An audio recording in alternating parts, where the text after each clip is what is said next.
नमस्ते गुरुदेव। गुरुदेव, मेरा बहुत ही छोटा सा प्रश्न है, बच्चों जैसा। जैसे आप इस युग में भावना योग बता रहे हैं, गौतम बुद्ध ने विपश्यना और आनापान सती योग बताया, वैसे ही हमारे तीर्थंकरों ने, अरिहंत परमेष्ठी ने भी नासा दृष्टि से ध्यान योग किया।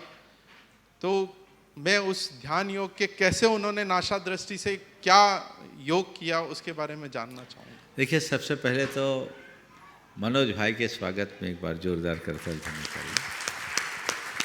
ये ऐसे एक प्रशासनिक अधिकारी है, IAS हैं, पर इनके सवाल और इनकी भावनाओं से देखकर लगता है कि बड़े स्वाध्यायी और धार्मिक भी हैं। वरिष्ठ अधिकारियों में इस तरह का भाव होना हम सबके लिए बड़े गौरव और प्रसन्नता की बात है। मैं दोनों को आशीर्वाद देता हूँ कि इसी तरह धर्म भाव में लगे रहे और आपकी गहराई आपके प्रश्न में भी उजागर होती है। आपने पूछा है ध्यान योग के लिए हम क्या करें। देखिए, जैन साधना का प्राण ही ध्यान है। हमारे तीर्थंकरों ने जो ध्यान की बात की वो परम ध्यान है और वैसा कहीं नहीं कहा गया। शुक्ल ध्यान से ही मुक्ति होती है, बिना ध्यान के मुक्ति नहीं होती। विपश्यना, आनापान आदि की जो बात है ये सब उसी का एक रूप है। लेकिन हमारे तीर्थंकर भगवंतों ने ध्यान करने की जब बात की तो उन्होंने कहा ध्यान करना नहीं है, जो किया जाए वो ध्यान नहीं। ध्यान किया नहीं जाता, ध्यान में जिया जाता है। तो ध्यान को जियो, और ध्यान को जीने के लिए क्या करना है? कुछ नहीं करना है। न कुछ सोचना है, न कुछ बोलना है, न कुछ करना है। माँ चित्तः, माँ चिंता, चिट्ठा माँ जंपा, किम भी जैन होई थिरो, अप्पा अपम मिरवो, इनमें हवे परम ध्यान। कोई चिंतन मत करो, कोई चर्चा मत करो और कोई चेष्टा मत करो, ही रखो, यही परम ध्यान है। तो मात्र ज्ञाता दृष्टा बने रहने का नाम ध्यान है। और वहां तक पहुंचने के लिए क्या करे? तो माँ मुझ्झा, माँ रज्झा, माँ दुस्सा, इट्ठ निट्ठ अत्थे से थिर मिच्छम जय चित्तम, थिर मिच्छा जय चित्तम, विचित्र ध्यानप सिद्धि। अगर उत्कृष्ट ध्यान की सिद्धि के लिए अपने चित्त को स्थिर रखना चाहते हो तो इष्ट अनिष्ट पदार्थों में राग, द्वेष और मोह मत करो। इसे अभ्यास से जीतो। तो राग, द्वेष, मोह से बचने के लिए क्या करें? उसके लिए भावना योग करो। अध्यात्म की साधना ये भावना योग ही है। भावना योग में मैंने नया कुछ नहीं किया। ये तो जैन वाङ्मय के सार को आज की भाषा में व्याख्यायित भर किया है। ये तो हमारी अपनी साधना युगों से होता रहा है।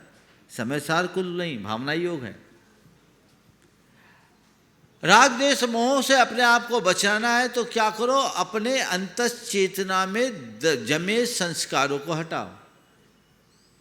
अभी तक जन्म जन्मांतरों के संस्कार के फलस्वरूप हम अपने आप को रागी, द्वेषी, मोही मानते ही नहीं रहे, महसूस करते रहे। उसकी जगह दूसरी भावना भाव, मैं शुद्ध आत्मा हूँ, मैं ज्ञानानंद स्वरूपी हूँ, मैं चैतन्य आत्मा हूँ, मैं प्रसन्न आत्मा हूँ, मैं शांत आत्मा हूँ, सो हम। अपने आत्मा के शुद्ध स्वरूप को हम निरंतर भाएं तो हम अपने आप को जो इष्ट अनिष्ट वस्तुओं के पे प्रभावित होकर संकल्प विकल्प के साथ जोड़ करके महसूस करते हुए सब छूट जाएगा। और जब हम निरंतर आत्मा की भावना भाएंगे तो आत्मा का अनुभव भी हो जाएगा। और जब आत्मा का अनुभव हो जाएगा तो फिर हम आत्मा नहीं परमात्मा हो जाएंगे, अपने आप ध्यान की गहराई में पहुंच जाएंगे। तो आप पूछ रहे हैं कि भावना योग और ध्यान योग क्या है, तो मैं कहूँगा ध्यान तक पहुँचने का सोपान है भावना योग। हाँ, आप भी पूछेंगे? नमस्ते गुरुदेव।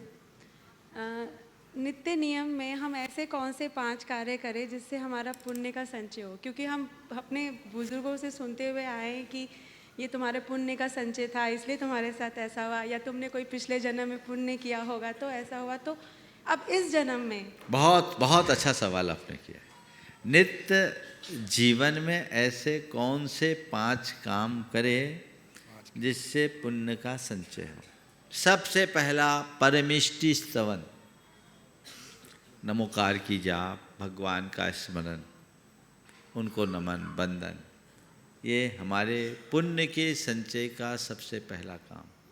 उठते ही आँख खुले, मन को प्रसन्नता से भरो, भगवान को नमन करके उनके प्रति आभार प्रकट करो कि आपकी कृपा से मुझे जीवन का एक नया दिन मिला, मैं आभारी हूँ। और कम से कम 9 बार नमोकार की जाप आराधना इस भाव से करो कि आज का दिन मंगलमय हो, आज का दिन आनंदमय हो, आज का दिन शुभ दिन बने, इस भाव के साथ। फिर दूसरे क्रम में आप कोई ना कोई एक पाठ करें, स्तोत्र पाठ करें, मंत्र जाप के अलावा कोई स्तोत्र पाठ करें। यह आपके पुण्य के बंध का कारण और पाप के क्षय का कारण है। तीसरे क्रम में अनुकूलता के अनुसार भगवान की पूजा करें। ये 3 क्रम नित्य होना चाहिए।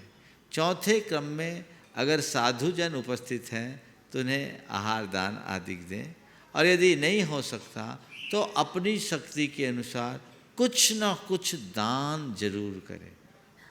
दान करने से पुण्य का संचय होता है, विशिष्ट संचय होता है, तो कुछ न कुछ दान करें।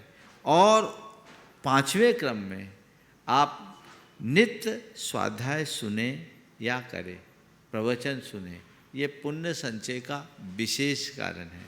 इनके साथ साथ आप अपनी शक्ति के अनुरूप और जो कुछ भी कर सकते हैं जरूर करें। व्रत संयम आदि अपनी शक्ति के अनुसार कर सकते हैं।